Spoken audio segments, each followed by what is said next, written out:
જય જવાન જય કિસાન. હવે મેં યુટ્યુબમાં અને ઇન્સ્ટાગ્રામમાં અને ફેસબુકમાં અને વિડીયો બધા ઘણા જોયા અને લોકોનામાં જોયા. અને એક એવી તકલીફનો વિડીયો જે સરકારી કર્મચારી કે જેવા પોલીસ હોય કે શિક્ષક હોય કે સેન્ટ્રલ જેલમાં જે નોકરી કરતા હોય એમની એક વેદના, લગભગ મેં કોઈ વિડીયો એવો નથી જોયો. વેદના એવી છે કે આપણે નથી કહેતા કે ભાઈ પોલીસવાળા કોઈના સગા નહીં, એમની અંદર સંબંધ નહીં. તો એનું એક કારણ છે મિત્રો, એમને એક અંદરનું દુઃખ કે પોલીસમાં નોકરી મળે એટલે કોઈ પણ જગ્યાએ પોસ્ટ હોય એટલે શું થાય, એને 12 મહિના 2 વર્ષ પોસ્ટ હોય એટલે 12 મહિના 2 વર્ષમાં એ ઘણી જગ્યાએ સંબંધો કરે, મિત્રો કરે. કોઈ શાકભાજીની લારીએ સંબંધ થાય, બધે એને સંબંધ થાય. ફેમિલી હોય તો એને વધુ સંબંધ થાય. માંડી સંબંધ કરે ને ત્યારે એને બદલી થાય. બધા સંબંધો તોડી અને એમને બીજે જવાનું થાય.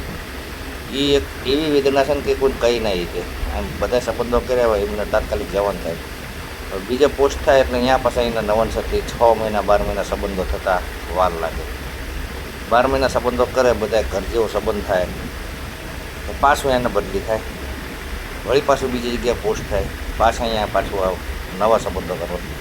એટલે એમને પોતાને જ આવા સંબંધો ઉપર નફરત થાય છે. ખાલી આ સંબંધ કરીને શું કરવાનું, કોઈ કામમાં તો આવતા નથી. એમને જ્યારે બોલો છે કહેતા આંબો નાનાથી મોટો કરી લણવાનો ટાઈમ થાય ને ત્યારે એમને બદલી થઈ જાય.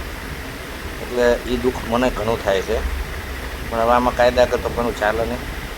એટલે તમને આ વિડીયોમાં જો સાચું લાગ્યું, તમારા પોલીસ મિત્રો હોય કે આ ભાઈ આ વાત સાચી છે એને મોકલજો, કહે છે કે આ ભાઈ વાત સાચી છે. આ વિડીયો, આ દુઃખ મેં તો ઇન્સ્ટાગ્રામ ઉપર નથી જોયું કે નથી ફેસબુક ઉપર જોયું, એટલે મને એમ થયું કે લાવ બનાવું.